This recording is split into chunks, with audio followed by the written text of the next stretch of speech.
تاریخ میں لکھا جائے گا کہ شوکت خانم کے بیٹے کو خریدنے کے لیے دنیا بھر کی دولت کم پڑ گئی۔ عشق، الیکشن اور شادی سے پہلے جو وعدے کیے جاتے ہیں انہیں ہوائی فائرنگ کہتے ہیں۔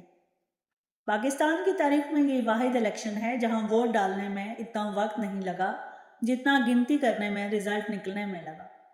75 سالوں میں ہمیں بتایا گیا تھا کہ فلسطین پر یہودیوں کا قبضہ ہے، مگر آج سمجھ میں آیا کہ فلسطین تو آزاد ہے مگر ہم یہودیوں کے قبضے میں ہیں۔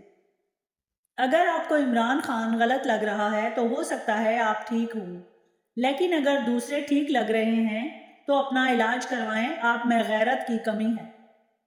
انڈیا نے کلکتہ میں پانی کے اندر ٹرین چلانے کا اعلان کر دیا۔ الحمدللہ پاکستان فارمی انڈے کو چائے والی پتی کا رنگ دے کر دیسی انڈے میں بنانے والا پہلا ملک بن گیا۔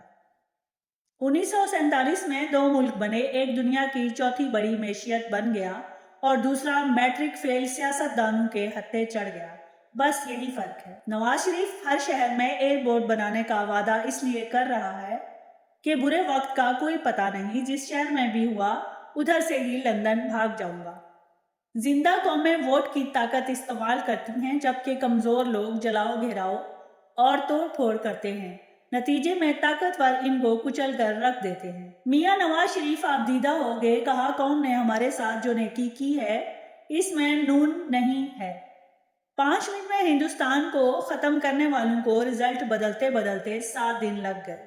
اہم اعلان، انٹرنیٹ سلو ہونے کی وجہ سے وزیر اعظم ڈاؤن لوڈ ہو رہا ہے، عوام صبر سے کام لیں۔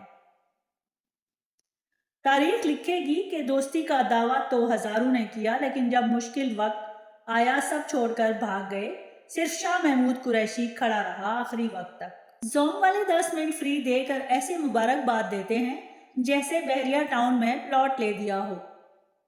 مریم نواز صاحبہ نے کہا تھا کہ لوٹوں کی اصل جگہ باتھ روم ہوتی ہے، اور پھر لوٹے اپنی اصل جگہ پہنچنا شروع ہو گئے۔ تاریخ یاد رکھیے گا، 76 سالوں بعد ایک بھوکی ننگی قوم نے ایک قیدی کے ساتھ وفاداری کی تاریخ رقم کی۔ آج وہ ڈیالہ جیل میں مسکرا رہا ہوگا۔ جو بھی حکومت آئے، چاہے اچھی ہو یا بری، اس کو 5 سال حکومت کرنے دیں۔ 5 سال بعد عوام کی طاقت ایسے ہوتی ہے کہ اس کو ہٹاتے ہیں، مگر ہمارے ہاں فوج بہت ہے اور لوگ کم ہیں۔ پاکستان کی آزادی سے لے کر اب تک سب سے کم بجٹ تعلیم اور صحت کا ہے، کیونکہ حکومت یہ سمجھتی ہے کہ ہمیں پڑھے لکھے لوگوں کی ضرورت نہیں ہے۔ اگر پیسے کی عادت پڑ جائے تو خواہشات ختم ہونے کا نام ہی نہیں لیتا۔ پیسے کے ساتھ خواہشات بڑھتی جاتی ہیں اور یہی مسئلہ ہمارے ساتھ ہوا ہے۔ پاکستان واحد ایسا ملک ہے جہاں آنے والا دن جانے والے دن سے برا آ رہا ہے، ورنہ دوسرے ممالک میں آنے والے دن جانے والے دنوں سے اچھے آتے ہیں۔ کوئی بھی حکومت بچوں کو پڑھانا نہیں چاہتی، اگر پڑھ لکھ گئے تو پھر ان کے خاندان والوں کو یہ ووٹ نہیں دیں گے، تو لہٰذا ان بچوں کو جاہل ہی رکھو۔ دنیا بھر کے ممالک میں امیروں کے ٹیکس سے غریبوں کی کفالت ہوتی ہے، جبکہ ہمارے ملک میں غریبوں کے ٹیکس سے امیروں کی کفالت ہوتی ہے۔ آزادی کے بعد ہر لیڈر یہ کہہ رہا ہے کہ ہم پاکستان کو قائد اور اقبال کا پاکستان بنائیں گے۔ یہ صرف پاکستان کو اپنا بنا لیں اور قائد اور اقبال کے پاکستان کو بھول جائیں۔ سچ بولیں اور بھول جائیں کہ کیا کہا تھا۔ جھوٹ بول کر زندگی بھر یاد رکھنا پڑتا ہے کہ کیا کہا تھا۔ ہمیں کریڈٹ دینا چاہیے عمران خان کو کہ ایک آدمی ہے جو بے ایمانی کے خلاف کھڑا ہوا ہے، ورنہ جس ملک میں بے ایمانی لیگل ہو جائے وہاں ترقی ہو ہی نہیں سکتی۔ کسی نے مجھ سے کہا کہ انور کو پہنچ سربراہوں تک ہے۔ اس دفعہ اسلام آباد جانا ہوا تو میری طرف سے ایک سربراہ کو کہنا، خدارا جتنی زمین بیچی ہے اس کو زمین نہ سمجھیں، اس کو پلاٹ سمجھیں، کیونکہ تمہارے سربراہ پلاٹ کی حفاظت کر سکتے ہیں، زمین کی نہیں کر سکتے۔ علامہ اقبال بہت بڑے محب وطن اور شاعر تھے۔ اب پتہ نہیں جو پاکستان کی یہ حالت ہے علامہ اقبال نے خواب دیکھا تھا یا نہیں، کیونکہ پاکستان بننے سے پہلے علامہ اقبال کا انتقال ہو گیا تھا، مگر ہم لوگ یہ کہتے ہیں کہ یہ علامہ کا خواب ہے۔ پاکستان اور کچھ نہیں پیدا کر رہا، البتہ بچے پیدا کر رہا ہے۔ اگرچہ 75 سال کی عمر میں بھی بچے پیدا کر رہا ہے تو اس کا مطلب ہے پاکستان ایک طاقتور ملک ہے۔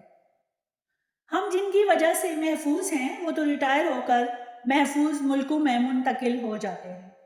عوام اجتماعی دعائیں مانگے کہ آٹا اور گیس آسمان سے اتر آئیں، کیونکہ اس مسئلے پر سوچنے یا حل کی تلاش پر بات کرنا اب جرم ہے۔ پاکستان میں کھانے کا ادب صرف سربراہوں اور وزیروں کو آتا ہے، وہ خاموشی سے کھا جاتے ہیں۔ محمد بن قاسم کے بعد سندھ کا سب سے بڑا حصہ ملک ریاض نے فتح کیا۔ چائنا کی فوج بھی اگر چاہتی تو دشمن کے بچوں کو پڑھا سکتی تھی، مگر انہوں نے وہی کیا جس کی وہ تنخواہ لیتی تھے۔ اس ملک میں ہوائیں چلتی ہیں، ان ہواؤں سے بے ایمانی کی بو آتی ہے، مگر ایک جھونکا آتا ہے جو ایمانداری کا لگتا ہے۔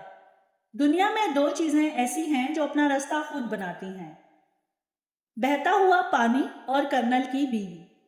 توہین عدالت، توہین فوج اور توہین مذہب پر تو فوری مقدمے ہو جاتے ہیں اور لوگوں کو کٹہرے میں کھڑا کر دیا جاتا ہے، لیکن توہین عوام یا توہین انسانیت پر کب مقدمے بنیں گے؟ پاکستان میں سکون اور اس لیے نہیں ہے کیونکہ یہاں قانون اور آئین کی حکمرانی نہیں، بلکہ کچھ شخصیات کی حکمرانی ہے۔ اقتدار کے لیے بچھائی گئی شطرنج کی بساط پر بھی پیادے ہی موت کی گھاٹ اتر آتے ہیں۔ بادشاہ کو آخر وقت تک سلامت رکھا جاتا ہے۔ اختلاف رائے معاشرے کا حسن ہے، اگر اختلاف رائے کا جواب دلائل اور علمی لحاظ سے دیا جائے تو قائم رہتا ہے، ورنہ معاشرے کا ناسور بن جاتا ہے۔ دل صاف نہ ہو تو ماتھے پر محراب نہیں داغ ہوا کرتے ہیں۔ عاجزی یہ ہے کہ گیٹ پر کھڑے ہوئے چوکیدار کو بھی اسی طرح سلام کیا جائے جیسے دفتر کے اندر پہنچ کر باس کو کرتے ہیں۔ جو عمران خان کو رول ماڈل سمجھتے ہیں، ہم ہاتھ اٹھا کر دعا کرتے ہیں کہ ان کی اولاد عمران خان جیسی نکلے۔ جبر سے کوئی سیاسی جماعت ختم نہیں ہوتی۔ عمران خان بالکل نہیں ٹوٹے گا، جتنا عمران خان پر دباؤ ڈالیں گے وہ مزید مضبوط ہوگا۔ بلیک میل کرنا چاہتے تو تحریک انصاف اور نون لیگ کو کہتا وزیر اعظم مجھے بنوائیں، لیکن میں وزیر اعظم کا امیدوار نہیں ہوں۔ بلاول بھٹو زرداری۔ جیل میں بیٹھے عمران خان کے نام سے یہ تھر تھر کانپ رہے ہیں۔ آج دلوں کا بادشاہ اور شہنشاہ صرف عمران خان ہے۔ جو لوگ کہتے ہیں نواز شریف وزیر اعظم بنا دیں، یہ ملک ہے کوئی کھلونا نہیں جو نواز شریف کو دیں گے۔ کل رات تک زرداری مجھ سے رابطہ کرتا رہا کہ ان کی ترجیح نون نہیں پی ٹی آئی ہے۔ ووٹ پی ٹی آئی کو ملا اور جیت نون لیگ گئی۔ ایسے کرشمے صرف پاکستان میں ہوتے ہیں، جس میں ایک کٹ پتلی کو وزیر اعظم اور وزیر اعلیٰ بنا دیا جاتا ہے اور عوامی مینڈیٹ کی توہین ہوتی ہے۔ دھاندلی کو ریاست ہی روک سکتی ہے اور یہاں ریاست ہی دھاندلی کروا رہی ہے۔ نواز شریف اب کہہ رہا ہے مجھے کیوں بلائے۔ ووٹرز نون لیگ کی گاڑیوں کا استعمال کرتے ہوئے پولنگ سٹیشن پہنچے، نون لیگ کے کیمپ سے پرچیاں لی، نون لیگ کی طرف سے قیمہ والے نان اور چائے پی، لیکن اندر جا کر ووٹ تحریک انصاف کو ڈالا۔ جب شریف خاندان اقتدار میں ہوتے ہیں تو گلا پکتے ہیں اور جب باہر ہوتے ہیں تو پاؤں پکڑتے ہیں۔ کہانی بس اتنی سی ہے کہ جیل میں بیٹھے عمران خان نے نواز شریف صاحب کو چوتھی بار وزیر اعظم نہیں بننے دیا۔ رومی کہاوت ہے کہ کتے کے سر پر ایک بار تاج رکھ دو تو پھر گلے میں پٹا ڈالنا مشکل ہو جاتا ہے۔ غریب عورتوں کے پیروں فقیروں کے مزاروں پر بن سنور کر پورے گھرانے کے ساتھ جانا عقیدت کے علاوہ بہت بڑی سیر و تفریح بھی ہوتی ہے۔ آئین پاکستان کو ردی سمجھنے سے ریاست پاکستان ہی ردی بن گئی ہے۔ اکثر لوگ سمجھتے ہیں کہ سندھ میں پیپلز پارٹی کی وجہ سے جہالت ہے، جو کہ بالکل غلط ہے۔ حقیقت میں سندھ میں جہالت کی وجہ سے پیپلز پارٹی ہے۔ کچھ لوگ اتنے مذہبی ہوتے ہیں کہ جوتا پسند کرنے کے لیے بھی مسجد کا رخ کرتے ہیں۔ بیوی سے عشقیہ گفتگو کرنا ایسا ہی ہے جیسے انسان خارش وہاں کرے جہاں نہ ہو رہی ہو۔ مسجد میں دیوبندی، شیعہ، سنی، وہابی اور سینموں میں ایک ذات۔ عورت کسی سے جتنی مرضی محبت کرے مگر اس کے دل میں سرکاری ملازم کے لیے ہمیشہ سے گنجائش رہتی ہے۔ آدمی شادی کرتا ہے تو اسے پتہ چلتا ہے کہ حقیقی خوشی کیا ہے۔ یہ الگ بات ہے کہ تب بہت دیر ہو چکی ہوتی ہے۔ مجھ میں اور میری بیوی میں عجیب سا اتفاق ہے، نیند کی گولیاں وہ کھاتی ہے اور سکون مجھے ملتا ہے۔ میٹھا خربوزہ اور خاموش بیوی قسمت والوں کو ملتی ہے۔ دنیا میں کامیاب جوڑا صرف جرابوں کا ہے جو ایک کے بغیر دوسرا ادھورا ہوتا ہے۔ بہت کم لیڈر ایسے گزرے ہیں جنہیں صحیح وقت پر مرنے کی سعادت نصیب ہوئی۔ Thanks for watching.